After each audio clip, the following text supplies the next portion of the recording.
Welcome to the GS room में आप सभी का बहुत बहुत स्वागत है। तो फाइनली हमारा लेक्चर 5 आ गया है। इस लेक्चर 5 में हम लेटर वैदिक पीरियड यानी उत्तर वैदिक काल को पढ़ने वाले हैं। ऑलरेडी हम लेक्चर 4 में अर्ली वैदिक पीरियड को पढ़ चुके हैं, तो आज हम स्टार्ट करेंगे अपना लेटर वैदिक पीरियड। तो पिछले लेक्चर में हमने देखा था जो आर्यंस हैं वो हमारे सेंट्रल एशिया से आके सिंधु नदी के आसपास जो इंडस रिवर सिस्टम है उसके आसपास बसते हैं।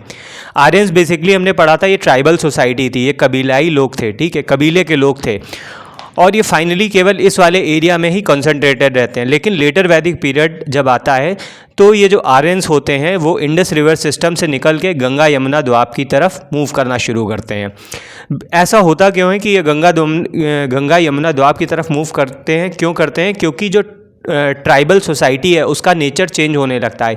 ये ट्राइब से बेसिकली कबीलाई से ये लोग किस में चेंज होने लगते हैं? टाउन्स में चेंज होने लगते हैं, सिटीज़ में चेंज करने लगते हैं अपने आप को। ये लोग इंडस नदी से निकल के गंगा यमुना द्वाब की तरफ पहुंचते हैं। तो इस वाले रीजन को हमने ऑलरेडी पढ़ा था, क्या कहते थे? सप्त सैंधव रीजन। क्या कहते थे? सप्त सैंधव रीजन। अब जब ये गंगा यमुना द्वाब की तरफ पहुंचते हैं तो ब्रह्म ऋषि देश कहलाता है। ये क्या कहलाता है? ब्रह्म ऋषि देश कहलाता है। ब्रह्म ऋषि देश इस एरिया को कहते हैं। तो अब हम देखते हैं क्या क्या चेंज होते हैं अर्ली वैदिक से लेटर वैदिक पीरियड में। बेसिकली जो हम सोसाइटी देखते हैं अर्ली वैदिक पीरियड में क्या थी? ट्राइबल सोसाइटी थी, ट्राइब्स थी और ये छोटे छोटे एरिया में कंसंट्रेटेड होते हैं। अब क्या होती है? ये ट्राइब्स जो आपस में मिल के क्या बनाती हैं? जनपद बनाती हैं। जन ट्राइब के लिए यूज़ किया जाता था। जब कई सारी ट्राइब्स आपस में मिलती हैं तो ये बनाती हैं जनपद, यानी जो टेरिटरी होती है ये पहले से बड़ी हो जाती है। अब यहाँ पे देखो इस मैप में ये टेरिटरी पहले से बड़ी हो गई है। ये जो कुरु ट्राइब थी, ये कुरु ट्राइब क्या थी? जो भरत ट्राइब थी आपकी, ठीक है, आपकी जो भरत ट्राइब थी और उसके बाद जो पुरु ट्राइब थी, ये दोनों मिलके क्या बना लेते हैं? कुरु, और एक लार्जर एरिया होता है। इसी तरीके से पांचाल रीजन होता है, इसी तरीके कौशल रीजन होता है, इसी तरीके विदेह रीजन होता है। अब ये जो 5 आपको बड़े बड़े एरियाज दिख रहे हैं ये जनपद थे, ठीक है, ये ट्राइब से जन से बड़े थे। तो अब जैसे विदेह के राजा के बारे में आपने पढ़ा होगा, विदेह के राजा किसे? जनक कहा जाता था। जैसे काशी के राजा को अजातशत्रु कहते थे, पंचाल के राजा को प्रावंड जवाली कहते थे। क्या नाम था? प्रावंड जवाली नाम था। तो इस तरीके से मतलब आपके जो जन थे वो जनपद में बदल जाते हैं और किंग के पास ज़्यादा पावर आ जाती है। किंग के पास आपकी ज़्यादा पावर आ जाती है। तो सोसाइटी में चेंजेस क्या आए? बदलाव क्या है? ट्राइबल जो आपकी ट्राइबल कम्युनिटी थी फाइनली जन से जनपद में बदलने लगती है। किंग ज़्यादा पावरफुल हो जाता है, किंग आपका पावरफुल हो जाता है। पहले ये सभा समिति आपने पढ़ा था, सभा समिति और विदत, ठीक है, इनकी सहायता ले रहा था। अब ये सभा विदत तो एकदम समाप्त हो जाती है और सभा समिति बचती हैं और इनका कंट्रोल अब किंग पे ना के बराबर रह जाता है, एकदम वेरी लेस कंट्रोल रह जाता है। अब फाइनली किंग जो होता है वो किंग के हेल्प के लिए 12 ऑफिसर्स आते हैं। क्या आते हैं? 12 ऑफिसर्स आते हैं जिन्हें हम रत्निन कहते हैं, इन्हें हम रत्निन कहते हैं। तो यानी सभा समिति का नाम मात्र का इन्फ्लुएंस रहता है। विदत आपकी जो कमेटी थी, जो ओल्ड पीपल की कमेटी, ये ख़त्म हो जाती है, ठीक है। सभा में भी आपकी समिति में तो फीमेल अलाउड होती हैं, लेकिन सभा में फीमेल का अलाउड होना बंद हो जाता है। ये भी एक पैट्रियार्कल सोसाइटी थी, ये भी आपकी एक पैट्रियार्कल सोसाइटी थी। अब पॉलिटिकल चेंजेस क्या आते हैं? पॉलिटिकल चेंजेस आप यही देखोगे, पॉलिटिकल चेंजेस क्या होते हैं? जन से जनपद में बदल जाता है, जन से जनपद में बदल जाता है। रत्निन 12 ऑफिसर्स आ जाते हैं, सभा समिति का इन्फ्लुएंस खत्म हो जाता है। प्लस सोसाइटी में एक और चेंज था, वुमेन की जो कंडीशन होती है, वुमेन की कंडीशन होती है वो क्या होने लगती है? डेट्रियोरेट होने लगती है, उसकी कंडीशंस खराब होने लगती हैं। पहले वो सभा समिति विदत का पार्ट थी, अब सभा समिति विदत का पार्ट नहीं रह जाती हैं।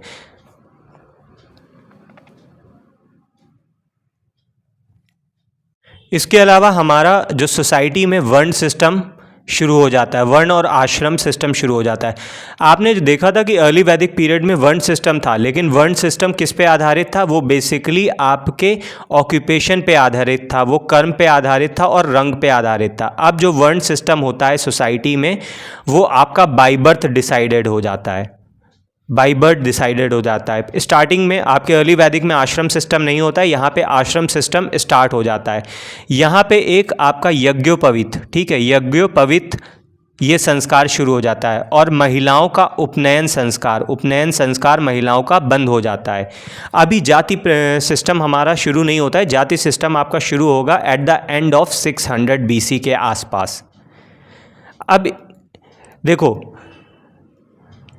जो हम लेटर वैदिक पीरियड में आश्रम और वर्ण की बात कर रहे थे, तो वर्ण तो हमने पढ़ लिए थे, ब्राह्मण, क्षत्रिय, वैश्य, शूद्र, और हमने पढ़ा था इसके बारे में हमें जानकारी मिलती है ऋग्वेद के पुरुष सूक्त से। ऋग्वेद के पुरुष सूक्त से जो 10वें मंडल में दे रखा है कि एक विशाल पुरुष के शरीर से ब्राह्मण, क्षत्रिय, वैश्य और शूद्र का जन्म होता है। तो ये ऑलरेडी हम पढ़ चुके हैं। अब हम आश्रम सिस्टम के बारे में पढ़ेंगे।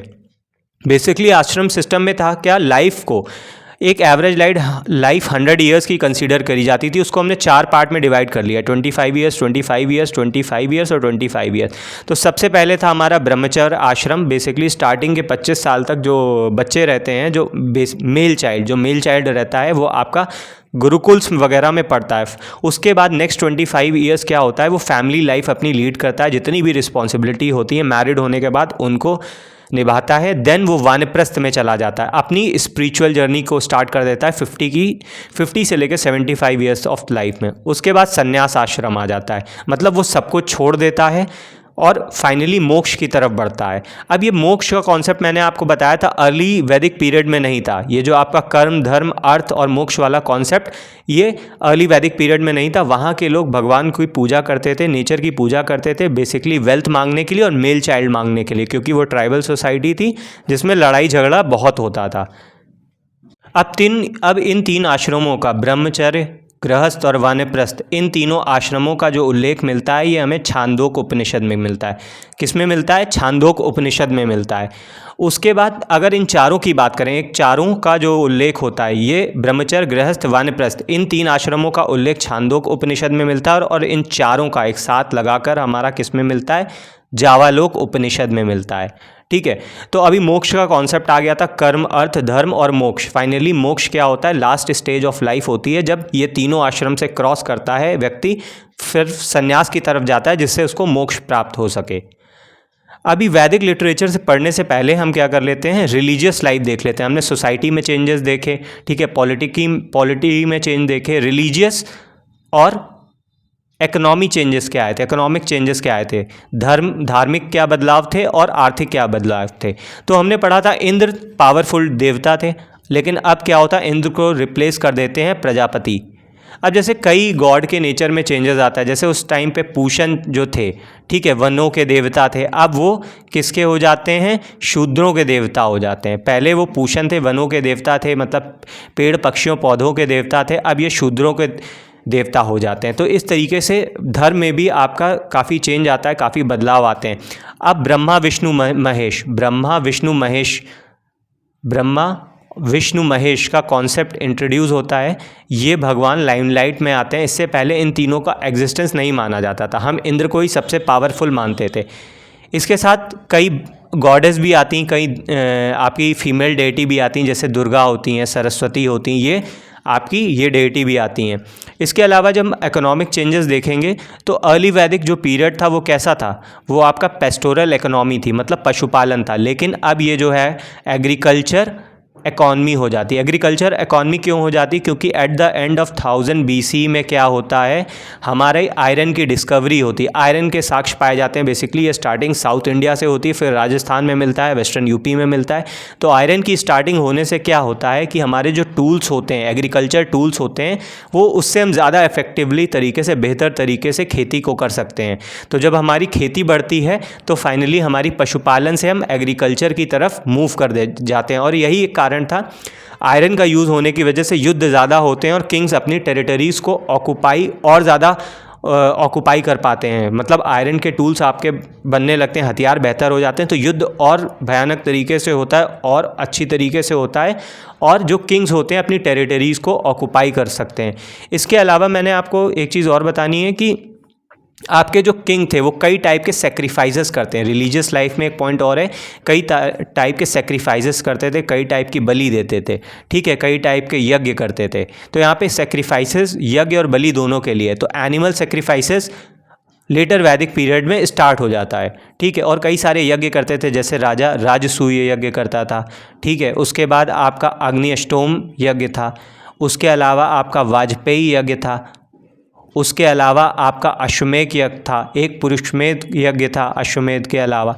तो कई टाइप के यज्ञ ये भी करते हैं, और हमारे नॉर्मल लोग भी कई टाइप के यज्ञ करते हैं। जो नॉर्मल हमारे कॉमन पीपल होते हैं वो भी कई टाइप के आपके यज्ञ शुरू करते हैं, जैसे ब्रह्म यज्ञ होता है, एक पितृ यज्ञ होता है, एक आपका भूत यज्ञ होता है, एक आपका देव यज्ञ होता है। इस टाइप के कई सारे यज्ञ नॉर्मल पीपल भी करते थे।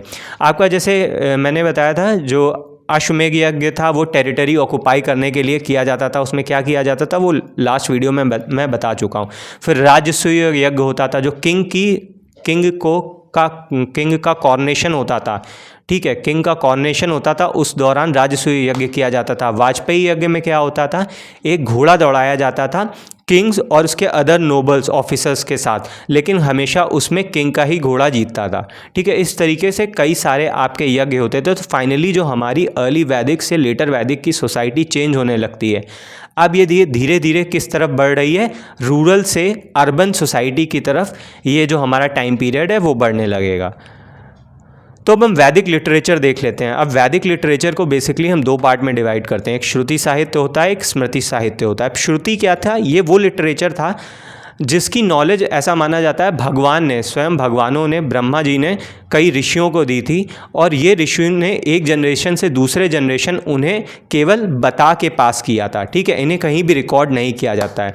और स्मृति साहित्य वो लिटरेचर थी जिनके रिकॉर्ड्स मिलते हैं, मतलब जिनको कंपाइल किया गया है। अब श्रुति साहित्य में क्या आता था, हमारे वेद आते थे, ब्राह्मण आते थे, आरण्यक आते थे, हमारे उपनिषद आते थे। वहीं स्मृति में आपके वेदांग आते थे, षट दर्शन आता था, पुराण आता था, इतिहास आता था, उपवेद आता था, तंत्र आता था, अगम आता था और उपंग आते। तो ये था आपका श्रुति साहित्य और स्मृति साहित्य। एक पॉइंट और है जो आपको बता देता हूँ, एग्जाम में पूछा जाता है। आयरन, बेसिकली आयरन को हम क्या कहते थे, आयरन को कहते थे श्याम अयस्क, ठीक है, श्याम अयस्क बोला जाता था, आयरन को श्याम अयस्क बोलते थे। ये ध्यान रखना, ये एग्जामिनेशन में पूछा जाता है कि आयरन को किस नाम से जाना जाता था वैदिक पीरियड में। तो अब हम आते हैं अपने अगले पार्ट में। हमारा अगला पार्ट है कि पॉटरी कैसी थी, मिट्टी के बर्तन कैसे थे। बेसिकली आपने देखा होगा अर्ली वैदिक पीरियड में हमारी रेडवेयर पॉटरी थी, ठीक है, लाल कलर के मिट्टी के बर्तन पाए जाते थे। लेकिन आपका वैदिक पीरियड में टोटल 4 टाइप की पॉटरी पाई जाती है, जिसमें आपका रेडवेयर तो रहता ही है, रेड एंड ब्लैक भी रहता है, रेडवेयर रहता है, रेड एंड ब्लैक रहता है, रेड स्लिप्ड ब्लैकवेयर रहता है, रेड स्लिप्ड ब्लैकवेयर रहता है। लेकिन एक बड़ी प्रोमिनेंट टाइप की पॉटरी आती है, ठीक है, प्रोमिनेंट टाइप की बहुत फेमस पॉटरी आती है, वो आपकी ग्रेवेयर पॉटरी होती है। कौन सी होती है, ग्रेवेयर पॉटरी आती है। ध्यान रखना, ग्रेवेयर पॉटरी के नाम पे पूरा का पूरा एक कल्चर बसा था। हस्तिनापुर, मतलब आपका पंजाब, हरियाणा, वेस्टर्न यूपी में, इस एरियाज़ में बेसिकली ये पॉटरी पाई गई थी और इसके नाम पे एक अलग कल्चर था। अब एक चीज़ और है कि जब लेटर वैदिक पीरियड चल रहा था तो इसके साथ साथ हमारे कुछ चालकोलिथिक ताम्र पाषाणिक संस्कृतियाँ भी चल रही थी। आपको याद होगा, मैंने आपको बताया था कि मलवा कल्चर, आहाड़ कल्चर, इन सबके टाइम पीरियड। तो अगर नहीं याद है तो जाके पीछे देखना। अब हम आते हैं अपने नेक्स्ट पॉइंट पे। देखो ये ब्लैक एंड रेड वेयर है, ठीक है, black and red ware pottery इस टाइप की है। तो ये इमेजेस मैंने इसलिए डाल रखी हैं बीच बीच में कि आपको चीज़ें समझ में भी आती जाएं, आपके दिमाग में उतरें, कि आप बेहतर तरीके से चीज़ों को याद कर पाएँ। अब चलिए भाई हम स्टार्ट करते हैं अपनी MCQ सीरीज़। तो हमारा पहला क्वेश्चन है कि टर्म निष्क मेंशन इन द लेटर वैदिक टेक्स्ट रिफर्स टू। उत्तर वैदिक ग्रंथों में निम्नलिखित निष्क शब्द का संदर्भ किससे है। तो हमारा निष्क शब्द है वो किससे संदर्भ है उसका, वो ऑर्नामेंट है, एक ग्रेन है, एक वेपन है, या एक रिचुअल है। ये देखो 2013 में UPPCS में पूछा गया है।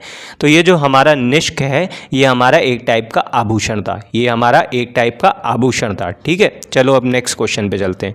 Shatapatha Brahmana is associated with which वेद, ठीक है, शतपथ ब्राह्मण किस वेद से एसोसिएटेड है। अब देखो मैं आपको वेद के बारे में बताया था, ठीक है, 4 टाइप के वेद होते हैं। हर वेद के क्या होते हैं, हर वेद के एक संहिता होती है, ठीक है, जिन्हें इंग्लिश में हम हिंदी में संहिता कहते हैं, इंग्लिश में संहितास कहते हैं। फिर उनके ब्राह्मण होते हैं, हर वेद के ब्राह्मण होते हैं। फिर उनके आरण्यक होते हैं, आरण्यकाज होते हैं। फिर उनके फाइनली आते हैं उपनिषद। हर वेद के ये 4 बेसिकली पार्ट थे, एक संहिता, ब्राह्मण, आरण्यक और उपनिषद। तो संहिता क्या थी? संहिता आपका कलेक्शन ऑफ मंत्रास था। ये क्या था? मंत्रों के कलेक्शन को संहिता कहते थे। ब्राह्मण क्या थे? देखो वेदों को पढ़ना मुश्किल था, ठीक है, वेदों को पढ़ना बहुत मुश्किल होता है, टिपिकल संस्कृत लैंग्वेज में दे रखे होते थे। तो जो इन वेदों की जो व्याख्या होती थी, एक्सप्लेनेशन होता था, स्टोरी फॉर्म में होता था, उन्हीं को हम ब्राह्मण कहते थे, उन्हीं को हम ब्राह्मण कहते थे। और ब्राह्मण के जो पार्ट फॉरेस्ट में लिखे गए, जंगलों में लिखे गए, उन्हें आरण्यक कहते थे, उन्हें हम आरण्यक कहते थे। जैसे आरण्यक में कई सारे अलग अलग टॉपिक आते हैं, ओम के बारे में, जो वर्ड ओम है उसके बारे में आता है, यूनिवर्स के ट्रुथ के बारे में आता है, लाइफ के बारे में आता है, सोल के बारे में आता है। तो ये सारे अलग अलग कॉन्सेप्ट्स हैं जो आरण्यक्स में दे रखे हैं। फाइनली उपनिषद कितने होते हैं? उपनिषद होते हमारे 108 हैं। अब होते क्या हैं उपनिषद? उपनिषद था इन वेदों के ऊपर जो फिलोसफिकल, ठीक है, जो दार्शनिक कमेंट्रीज थी, दार्शनिकों की कमेंट्री थी, फिलोसफिकल कमेंट्री को हम क्या कहते थे? उपनिषद कहते थे। और ये 108 थे। आरण्यक हमारे 7 थे, ठीक है, आरण्यक, ये ध्यान रखना, आरण्यक टोटल 7 थे। तो जो हमारे शतपथ ब्राह्मण हैं, ये इनमें से किस वेद का ब्राह्मण है? ये हमारा ऋग्वेद का है, सामवेद का है, यजुर्वेद का है या अथर्ववेद का है? तो ये हमारा भाई यजुर्वेद का। और ध्यान रखना शतपथ ब्राह्मण बहुत इंपॉर्टेंट है, मोस्ट इंपॉर्टेंट ब्राह्मण है। जिस तरीके से वेदों में आपकी ऋग्वेद की इंपॉर्टेंस है, उसी तरीके हमारा ब्राह्मणों में शतपथ ब्राह्मण की इंपॉर्टेंस है, ठीक है। अब आते हैं पुरुष मेघ सेक्रीफाइस किस में मेंशन्ड है? पुरुष मेघ यज्ञ का उल्लेख किस ग्रंथ में है? तो हमारा ऋग्वेद में है, सामवेद में है, अथर्ववेद में है, किस में है? ये बेसिकली हमारा यजुर्वेद में है, ठीक है, यजुर्वेद में। अब देखो यजुर्वेद के बारे में बता देता हूँ। यजुर्वेद जो आपका था, ये सब लेटर में लिखे गए हैं, लेटर वैदिक पीरियड के एंड में लिखे गए हैं। और उसके बाद तो ये हमारा कितने पार्ट्स में डिवाइडेड था? ये हमारा 20 पार्ट में डिवाइडेड था। इसे, इन पार्ट्स को कांड कहते थे। क्या कहते थे? इन पार्ट्स को कांड कहते थे। अब इसमें किस तरीके की नॉलेज होती थी? इसमें डिसीजेस से रिलेटेड, ठीक है, दवाई, डिसीजेज, मेडिसिन्स, आपका कहीं कहीं आपका जो ब्लैक मैजिक टाइप का होता है, उस टाइप के जादू टोना, इन सारी चीज़ों के बारे में, डिसीजेस के बारे में लिखा जाता है। और फाइनली हमारा जो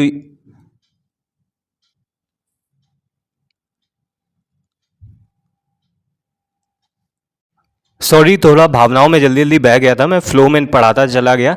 ये जो आपका मैं ये जितनी सारी चीज़ें बता रहा हूँ, ये अथर्ववेद के बारे में है, ठीक है, ये यजुर्वेद के बारे में नहीं, अथर्ववेद के बारे में है। अथर्ववेद 20 कांडों में डिवाइडेड था और इसमें ही डिसीजेज, मेडिसिन, ब्लैक मैजिक, इन सब चीज़ों के बारे में लिखा गया। और बेसिकली अथर्ववेद को हम भारतीय साइंस का जनक बोलते हैं। किसे बोलते हैं? भारतीय साइंस का जनक बोलते हैं। हाँ, लेकिन पुरुष मेध जो यज्ञ था, ये आपका यजुर्वेद में था। अब यजुर्वेद के बारे में भी जान लेते हैं। यजुर्वेद बेसिकली आपका 2 पार्ट में डिवाइडेड था, एक कृष्ण यजुर्वेद था, एक शुक्ल यजुर्वेद था, ठीक है। और यजुर्वेद में इंफॉर्मेशन किसके बारे में थी?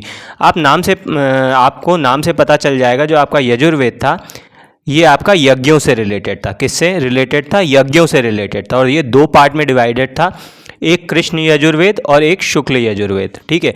कृष्ण यजुर्वेद आपका स्टोरी फॉर्म में था और शुक्ल यजुर्वेद आपका प्रोज फॉर्म में था, यानी पोएट्री फॉर्म में था, ठीक है।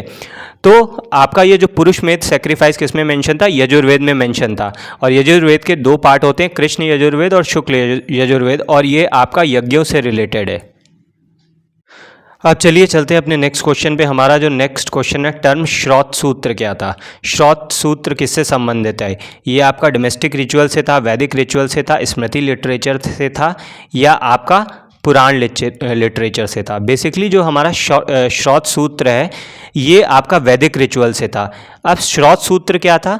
हमारे कुछ वेदांग थे, ठीक है, वेदांश थे, ठीक है, वेदांश टोटल 6 थे।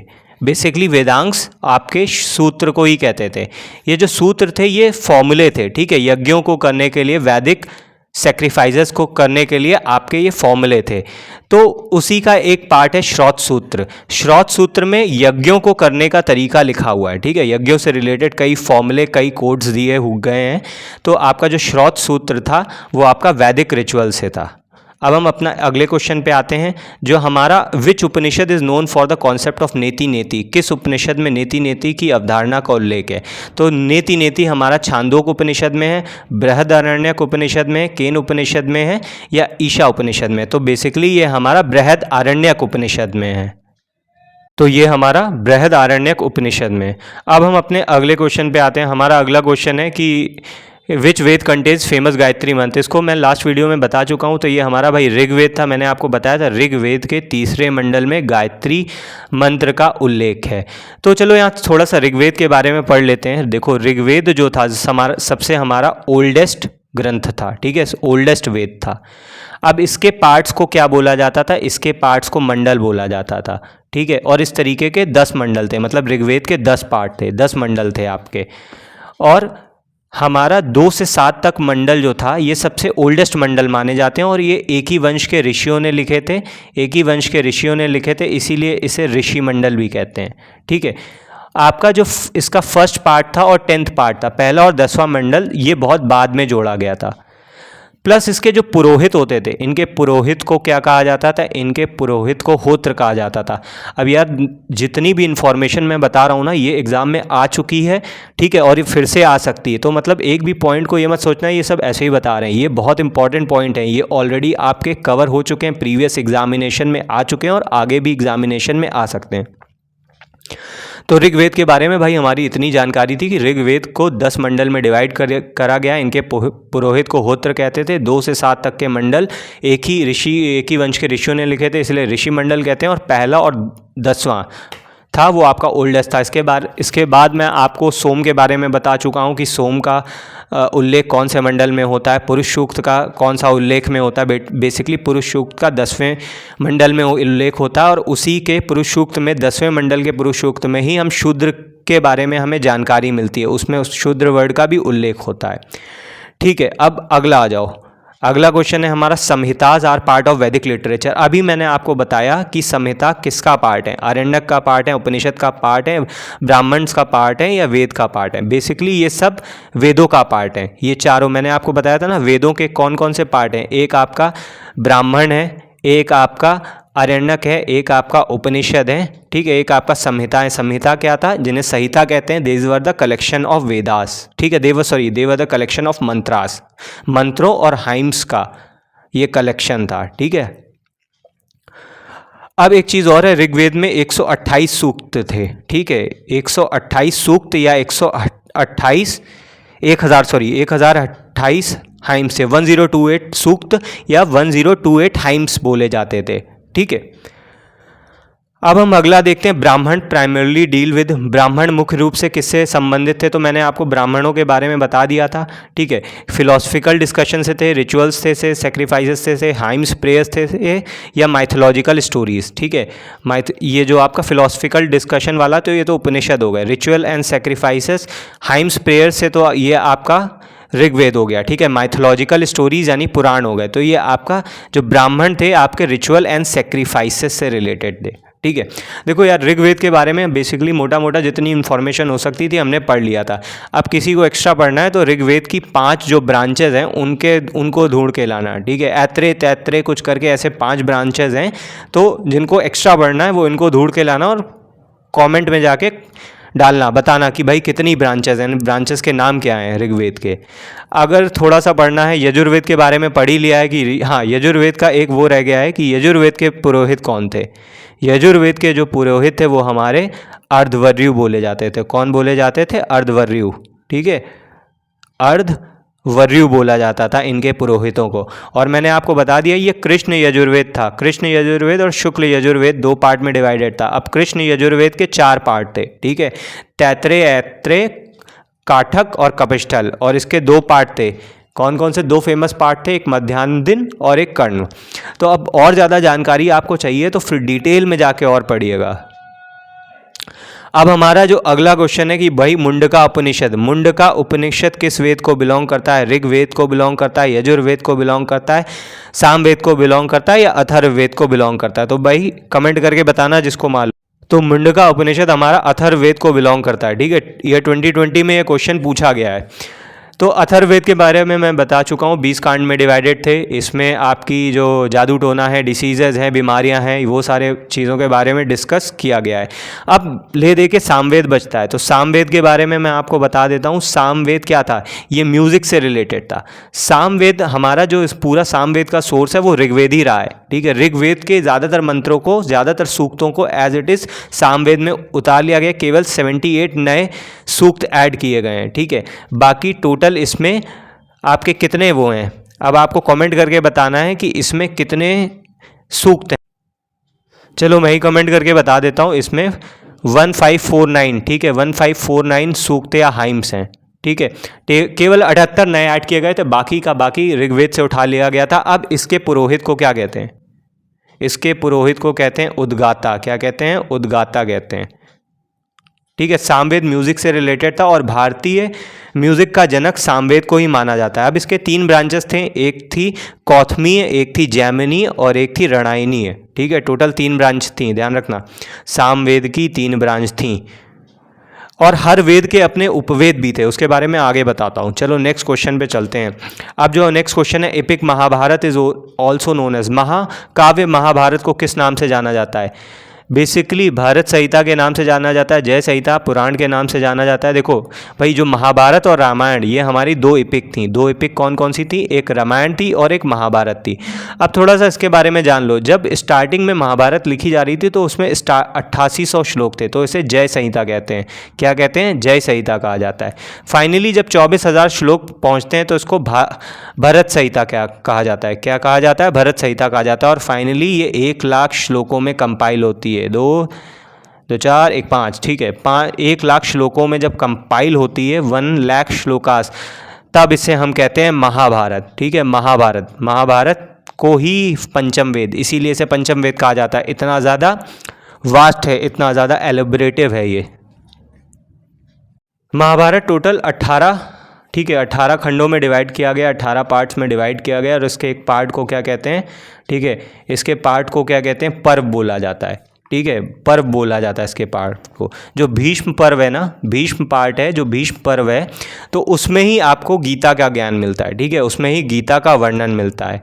ठीक है, साथ साथ महाभारत को एक चीज़ और कहा जाता है, एक संहिता और कहा जाता है, वो आप कमेंट करके बताना। मैं बता देता हूँ, शत करके स्टार्टिंग है। ठीक है, शत करके कुछ ऐसा डैश डैश है और फिर संहिता कहा जाता है। तो कमेंट करके बताना, क्योंकि ये क्वेश्चन पूछा गया है महाभारत को। तो ये पूछा गया कि महाभारत को ये किस तरीके से बोला जाता है, शत डैश संहिता करके बोला जाता है, ढूंढ के बताना। ठीक है, एग्जाम के लिए बहुत इंपॉर्टेंट पॉइंट है। अब आते हैं हम अगले क्वेश्चन पे। Which of the following is not the part of Vedang? ठीक है, वेदांग पार्ट नहीं थे। तो जो वेदांग होता है ये हमारा स्मृति, ठीक है, स्मृति साहित्य का, स्मृति लिटरेचर का हिस्सा होता है। टोटल 6 वेदांग थे। 6 वेदांग थे। कौन कौन सा था? शिक्षा, कल्प, निरुक्त, छंद, व्याकरण और ज्योतिष। ये आपके 6 वेदांग थे। ठीक है, 6 वेदांग थे। तो अब आपको बताना है निम्नलिखित में से कौन सा वेदांग का हिस्सा नहीं है। वेदांग मीन्स वेदों का अंग। ठीक है, और ये स्मृति लिटरेचर का हिस्सा था। तो शिक्षा था भाई, आपका छंद भी था, ज्योतिष भी था, आरण्यक नहीं था। आरण्यक तो वेदों का हमारा पार्ट था। ठीक है, वेदों का पार्ट था और ये श्रौत साहित्य का हिस्सा था। अब देखो, शिक्षा को ना नाक से कंपेयर करते थे, कल्प को हाथ से कंपेयर करते थे, निरुक्त को कान से कंपेयर करते थे, छंद को पैर से कंपेयर किया जाता था, व्याकरण को हम मुंह से कंपेयर करते थे और ज्योतिष को आँख से कंपेयर करते थे। बेसिकली ये सब एक आपके शॉर्ट फॉर्मूले थे जिससे हम वेदों से रिलेटेड चीज़ों को, सेक्रीफाइसेस को याद कर सकें। अब शिक्षा शुद्ध व्याकरण के लिए थी, शुद्ध उच्चारण के लिए थी। कल्प था, यज्ञों से संबंधित था। और जो आपका निरुक्त था, कठिन शब्दों का ज्ञान होना था। तो इस टाइप से ये आपके 6 वेदांग थे टोटल। अब इनमें से एक वेदांग है आपका, वो क्या है? जो आपका कल्प सूत्र है। कल्प सूत्र के 4 भाग हैं। ठीक है, जो कल्प है इसके बेसिकली 4 भाग हैं और इसी से रिलेटेड आपने श्रौत सूत्र पढ़ा था ना स्टार्टिंग में, कि श्रौत सूत्र किससे रिलेटेड है, वो आपका कल्प का ही हिस्सा है। ठीक है, इसके अलावा बाकी 3 आपके ग्रह, धर्म, सुलभ, ये और 3 टाइप के सूत्र थे इसके अलावा। ठीक है, तो अब हम अपना अगला क्वेश्चन पढ़ते हैं। ये इस टॉपिक का रेलेवेंस नहीं है, इस टॉपिक का इस क्वेश्चन का, मतलब इस टॉपिक से कोई रिलेवेंस नहीं है, लेकिन ये आने वाले टॉपिक्स के लिए तो याद रखो। अष्टध्यायी एक फेमस वर्क था, एक फेमस बुक थी जिसे पाणिनि ने लिखी थी। किसने लिखी थी? पाणिनि ने लिखी थी। अब हमारा छांदोक उपनिषद, छांदोक उपनिषद इनमें से किस वेद का है? ठीक है, देखो ऋग्वेद, सामवेद, यजुर्वेद, अथर्ववेद। अब हम ऋग्वेद इन चारों वेदों के बारे में पढ़ चुके हैं, तो छांदोग्य उपनिषद है हमारा सामवेद से रिलेटेड। ठीक है, छांदोग्य उपनिषद हमारा सामवेद से रिलेटेड। अब अगले क्वेश्चन पे आते हैं, अरण्यक क्या थे? अरण्यक क्या थे? मैंने आपको बताया था ब्राह्मणों के वो पार्ट जो फॉरेस्ट में लिखे गए थे वो अरण्यक थे। 60 टाइप के अरण्यक होते हैं। कितने टाइप के अरण्यक होते हैं? 60 टाइप के अरण्यक हैं। अब इनके नाम क्या थे? ऐत्रेय, तैत्रेय, मैत्राणी, शांखायन, वृहदरण्यक, तलकार और छांदोग। ये टोटल 7 टाइप के आपके अरण्यक होते हैं। अब अगले क्वेश्चन पे चलते हैं भाई। Term Panchal mention in the letter वैदिक टेक्स्ट, जो आपको मैप दिखाया था स्टार्टिंग लेटर वैदिक पीरियड का स्टार्टिंग में लेक्चर में, तो उसमें पांचाल आपका मेंशन है। तो पांचाल बेसिकली क्या था? पांचाल आपकी ट्राइब थी, ज्योग्राफिकल रीजन था, टाइप ऑफ रिचुअल था, टाइप ऑफ लिटरेचर था, और ये 2021 में पूछा गया है। ठीक है, और पांचाल का मैंने आपको राजा भी बताया था उस टाइम कौन था। जैसे विदेह के राजा जनक थे, काशी के राजा अजातशत्रु थे, पांचाल के राजा भी बताए थे, तो कॉमेंट करके बताना। उत्तर वैदिक ग्रंथों में उल्लेख पांचाल शब्द हमारा एक, इट इज़ अ ट्राइब। ठीक है, पांचाल एक ट्राइब है। अगर आपने महाभारत भी देखी होगी ना, तो वहाँ पे भी पांचाल राज्य का कौन राजा था, कुछ उस तरीके से रिलेशन है आपका यहाँ पे। अब अपने अगले क्वेश्चन पे आते हैं भाई। हमारा अगला क्वेश्चन है, Gayatri mantra is dedicated to which deity? Basically सूर्य को डेडिकेटेड होता है, इसके बारे में हम पढ़ चुके हैं। ऋग्वेद के 3रे मंडल में आता है और इसे विश्वामित्र ने लिखा था। ये ऐसा हमने लेक्चर 4 में पढ़ा था। तो यहाँ पे सावित्री से रिलेटेड है। अब सावित्री और सूर्य की क्या रिलेशन है, ये भाई आप जाके पता करो। ठीक है, देखो थोड़ा सा। अगला क्वेश्चन आते हैं, Brahmasutra is text related to? ठीक है, ब्रह्मसूत्र हमारा किससे संबंधित है? मीमांसा फिलॉसफी से है, वेदांत फिलॉसफी से है, सांख्य फिलॉसफी से है, न्याय फिलॉसफी से है। बेसिकली हमारे एक चैप्टर है 6 स्कूल्स ऑफ फिलॉसफी। ठीक है, भारतीय दर्शन के 6 स्कूल, तो उसी में से ये क्वेश्चन है। तो ये हमारा ब्रह्मसूत्र से है। वैसे यहाँ पे रिलेवेंट नहीं है, लेकिन याद रखो ब्रह्मसूत्र हमारा वेदांत फिलॉसफी से रिलेटेड है। अगला क्वेश्चन है कि एपिक रामायण और महाभारत को कैसे कैटेगराइज करते हैं? स्मृति है, उपनिषद है, आरण्यक है, क्या है? तो भाई ये हमारा स्मृति है। ठीक है, स्मृति है, ये हमारा स्मृति साहित्य का हिस्सा है। ठीक है, स्मृति साहित्य का हिस्सा है आपका।